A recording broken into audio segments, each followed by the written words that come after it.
وحدہ والصلاة والسلام علی من لا نبی بعدہ اما بعد فاعوذ باللہ السمیع العلیم من الشیطان الرجیم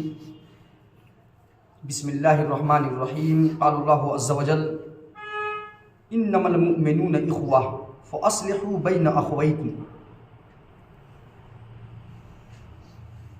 وعن ابی ہریرہ رضی اللہ تعالی عنہ قال قال رسول اللہ صلی اللہ علیہ وسلم لا تحاسدوا ولا تباغضوا ولا تناجشوا ولا تدابروا وكونوا عباد اللہ اخوانا الى آخر الحدیث رواہ مسلم۔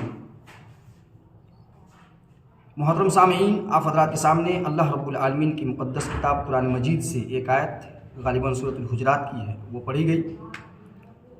بعدہ جناب محمد رسول اللہ صلی اللہ علیہ وسلم کی ایک بڑی پیاری اور بڑی اہم حدیث، راوی حدیث حضرت ابو ہریرہ رضی اللہ تعالیٰ عنہ ہیں، اور اس حدیث کو امام مسلم رحمۃ اللہ علیہ نے اپنے صحیح مسلم کے اندر نقل فرمایا ہے اور اس حدیث کو لائے ہیں۔ وہ حدیث بھی آپ کے سامنے پڑھی گئی۔ جو آیت آپ کے سامنے پڑھی گئی ہے اس کا ترجمہ اللہ رب العالمین نے یہ بیان فرمایا ہے، اس کا ترجمہ آپ کے سامنے پیش کر رہے ہیں کہ انما المؤمنون اخوہ، معروف و مشہور آیت ہے۔ اللہ تبارک و تعالیٰ نے اس آیت کریمہ کے ذریعے سے تمام اہل ایمان کو ایک لڑی میں پروتے ہوئے بھائی بھائی قرار دیا ہے۔ تمام اہل ایمان کو ایک لڑی میں پروتے ہوئے بھائی بھائی قرار دیتے ہوئے ہمیں اور آپ کو انتہائی درجہ ایک دوسرے کے ساتھ اخوت اور بھائی چارگی کا جو تقاضا ہو سکتا ہے، اخوت و بھائی چارگی کو قائم رکھنے کے لیے جو معاملات ہو سکتے ہیں، جو اسباب و ذرائع ہو سکتے ہیں، انہیں اختیار کرنے کا اللہ رب العالمین نے حکم دیا ہے۔ کیونکہ یہ ہم اور آپ نہیں بھائی بنائے ہیں، یہ کسی انسان کی طرف سے بنایا ہوا یا کسی انسان کی طرف سے دیا ہوا لقب نہیں ہے،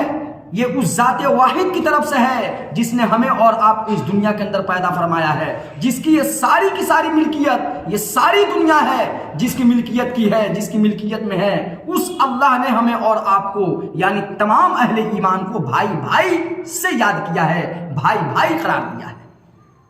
اسی لیے اس کا تقاضا جو بھی ہے، اس کے تقاضے کے بنیادی طور پر دو قسمیں علماء کرام نے بیان فرمائی ہیں۔ پہلا،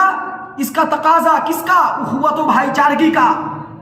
جس کا تعلق مثبت سے ہے، اور دوسرا اس کا جو تقاضا ہے اس کا تعلق منفی سے ہے۔ جو حدیث آپ کے سامنے پڑھی گئی ہے، اس حدیث کے اندر اللہ کے نبی جناب محمد رسول اللہ صلی اللہ علیہ وسلم نے جن باتوں کا ہمیں اور آپ کو حکم دیا ہے، اس کا تعلق بھائی چارگی کے جو دوسرا تقاضا ہے جس کا تعلق منفی سے ہے، یعنی منفی کا مثبت کا معنی ہوا کہ وہ کام آپس میں ایک دوسرے کے ساتھ کیا جائے، آپس میں ایک دوسرے کے لیے کیا جائے، جس کو کہ کرنے کا حکم اللہ رب العالمین نے یا رسول اللہ صلی اللہ علیہ وسلم نے حکم دیا ہے۔ اور منفی تقاضا کا مطلب یہ ہوا کہ ان کاموں سے ہم اور آپ باز آ جائیں، ان کاموں کو ترک کر دیں، چھوڑ دیں جن کو چھوڑنے کا اللہ کے نبی صلی اللہ علیہ وسلم نے ہمیں اور آپ کو حکم دیا ہے۔ تو جو حدیث آپ کے سامنے ابو ہریرہ رضی اللہ تعالیٰ عنہ کے حوالے سے جو پڑھی گئی ہے، اس حدیث کے اندر در حقیقت اخوت و بھائی چارگی کے جو منفی تقاضے ہیں ان کا ذکر ہے۔ آئیے آپ کے سامنے اس حدیث کو ذرا سا، جو حدیث پڑھی گئی ہے اس کو میں آپ کے سامنے دوبارہ پڑھ رہا ہوں۔ اللہ کے نبی صلی اللہ علیہ وسلم نے کیا فرمایا ہے کہ لا تحاسدوا ولا تناجشوا، لا تحاسدوا، اے مومنو آپس میں ایک دوسرے سے حسد مت کرو۔ در حقیقت حسد تو کسی بھی انسان سے کسی بھی انسان کو کرنا حرام ہے، کسی بھی انسان کے لیے حسد جائز نہیں ہے، لیکن جب بات اپنے بھائی کی آئے،